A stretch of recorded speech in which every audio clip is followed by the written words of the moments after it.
Hello दोस्तों, शुरू करते हैं आज की कहानी। एक माता पिता को क्या चाहिए कि उसकी बेटी का घर परिवार अच्छे से बस जाए और उसका और हमारा मान सम्मान हमेशा बना रहे।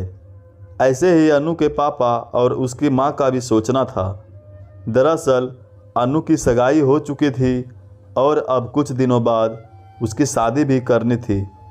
ये सोच सोचकर अनु के पापा सुमित जी घबरा रहे थे और अपनी पत्नी बिमला से बोले, देखो सगाई तो जैसे तैसे हो गई, पर शादी का सोच सोचकर मन बहुत घबरा रहा है।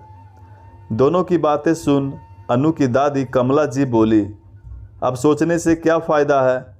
अगर पहले ही सोचा होता तो आज पढ़ाई के पीछे खर्च किए पैसे आज शादी में दहेज देने के काम आ जाते। शादी करने में सोचना नहीं पड़ता, अब करो शादी। कमला जी की बातें सुन बिमला जी बोलती है, माँ जी एक तो वो पहले ही परेशान हैं और आप उन्हें और बोल बोल कर क्यों परेशान कर रही हैं। कुछ अच्छा नहीं बोल सकती तो कुछ बुरा भला भी मत कहिए। कमला जी, हाँ, मेरी बात तो हमेशा खटकती है तुम लोगों को, आज भी और पहले भी। मैंने बोला था कि बेटी की पढ़ाई के पीछे पैसा खर्च नहीं करो, पर नहीं, बेटी ने बोल दिया पढ़ना है तो बस सारी कमाई बेटी की पढ़ाई में लगा दी। अरे बेटी तो पराया धन होती है, इन्हें पढ़ा लिखा कर क्या करना है। दूसरे के घर में चूल्हा चौका ही तो करना है। तभी सुमित जी अपनी माँ की बातों से परेशान होकर अपने कमरे में चले जाते हैं और वहाँ बैठकर सोचने लगते हैं कि क्या किया जाए। तभी सुमित जी अपने छोटे भाई को फ़ोन लगाकर बात करते हैं और बोलते हैं, भाई तुम्हें पता है ना, मैंने अनु की शादी तय कर दी है। तुम थोड़ी बहुत मेरी मदद कर दो और बाकी इंतज़ाम मैं कर लूँगा। अनु के चाचा बोले, देखो भैया, मैं आपसे जैसा बेवकूफ़ तो हूँ नहीं जो पैसे बेकार में बेटी को पढ़ाई के पीछे लगाए और आज कंगाल बन गए। शादी के लिए पैसे का इंतज़ाम करना पड़ रहा है। मैंने तो अपनी सारी कमाई बैंक में जमा कर दी है। अपनी बेटी को शादी के लिए अब वो तुम्हें दे दूँगा तो अपनी बेटी की शादी कैसे करूँगा। ऐसा करो, तुम कोई लोन ले लो, बैंक से तुम्हारा काम हो जाएगा। छोटे भाई की बात सुनकर सुमित जी बहुत दुखी हो जाते हैं, पर अब कर भी क्या सकते हैं। उधर नीतू के ससुराल में अनु की चर्चा हो रही होती है। अनु के सास ससुर आपस में बात करते हैं, सुनिए जी, हमारे बेटे के लिए अनु बहुत अच्छी लड़की मिल गई है, सुंदर सुशील और पढ़ी लिखी भी है, और तो और गांव में रहकर भी गांव वालों जैसा नहीं है। हमें अपने बेटे और अनु को शादी जल्द ही करा देना चाहिए, नहीं तो रिश्ते तोड़ने वालों भी बहुत लोग होते हैं। अगर अनु जैसी लड़की हाथ से निकल गई तो फिर हमें कोई इतनी अच्छी लड़की नहीं मिलेगी। अनु के ससुर जी, हाँ तुम सही कह रही हो, चलो मैं 1-2 दिन में समधी जी से बात करता हूँ। और 2 दिन बाद अनु के ससुर जी का फ़ोन अनु के पापा के पास आता है और बोलते हैं, हम लोग 2-3 दिन में आ रहे हैं आपके घर, कुछ बात करनी है आप लोगों से। सुमित जी ठीक है, थोड़ा घबराते हुए बोले।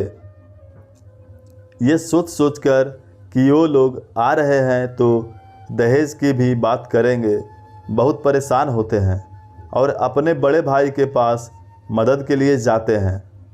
सुमित जी, भैया आपको तो पता है ना, मैंने अनु की शादी तय कर दी है और वो लोग बहुत बड़े घर के हैं। मुझे आपकी थोड़ी मदद चाहिए। अगर आप पैसे से मेरी कुछ मदद कर देते तो बड़ी मेहरबानी होती। अनु के ताऊ जी बोले, किसने कहा था बेटी को इतना पढ़ाने के लिए? अगर वही पैसे जोड़े होते तो आज शादी में इतना सोचना तो नहीं पड़ता। पर बेटी की पढ़ाई ज़रूरी दिख रही थी, उसका आने वाला भविष्य नहीं। और बेटी के लिए घर भी ढूंढा तो इतना बड़ा, अरे अपनी हैसियत बराबर परिवार भी देखना चाहिए ना। बेटी के लिए अब करो, कहाँ से करोगे शादी में? थोड़ी बहुत ही मदद कर सकता हूँ, ज़्यादा नहीं। तभी अनु की ताई जी और उनकी बेटी, जो कि ब्याही तो होती है लेकिन ससुराल छोड़कर मायके में रहती है, बाहर आई।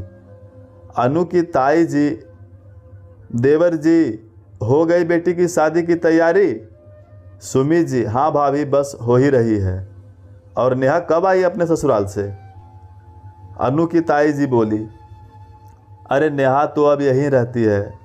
वो क्या है ना, दामाद जी कुछ अच्छा कमाते धमाते तो है नहीं, और हमारी बेटी भी पढ़ी लिखी नहीं है, तो अब ये करे तो क्या करे, यही आ गई है और अब यही रहती है। सुमित जी, ठीक है तो अब मैं चलता हूँ, शादी की तारीख निकलते ही आप लोगों को खबर करूँगा।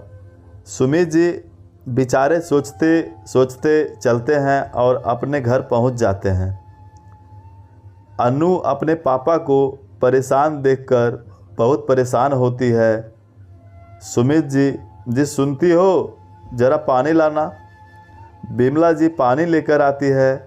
तभी अनु के पापा बोलते हैं कि कल अनु के ससुराल वाले आ रहे हैं, देखो क्या क्या डिमांड करते हैं। बिमला जी, आप परेशान मत होइए, पहले बात करेंगे, उसके बाद कोई समाधान ढूंढेंगे।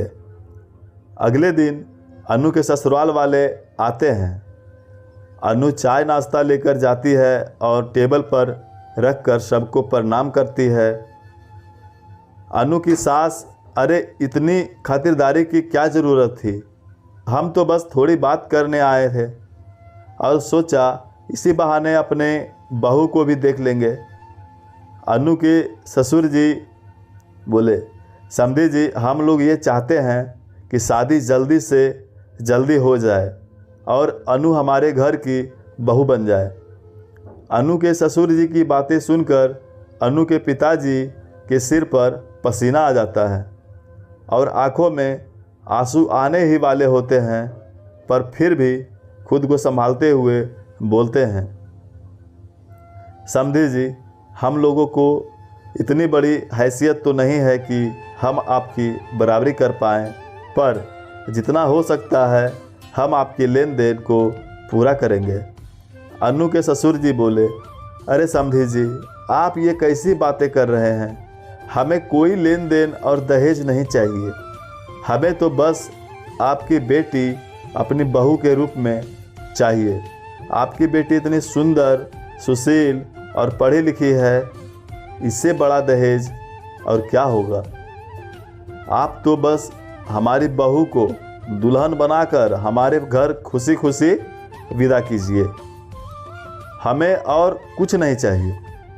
अनु के ससुराल वालों की बातें सुनकर अनु के पिताजी के सिर का पसीना ठंडा हो जाता है और हाथ जोड़ते हुए बोलते हैं, अब मुझे लग रहा है कि मैंने अपनी बेटी को पढ़ाकर कोई गलती नहीं की।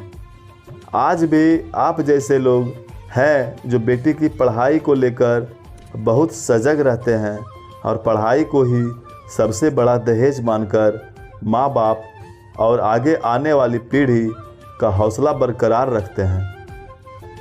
तो दोस्तों आपको मेरी ये कहानी कैसी लगी कमेंट करके ज़रूर बताइएगा, और चैनल पर नए हैं तो सब्सक्राइब कर दीजिएगा। धन्यवाद।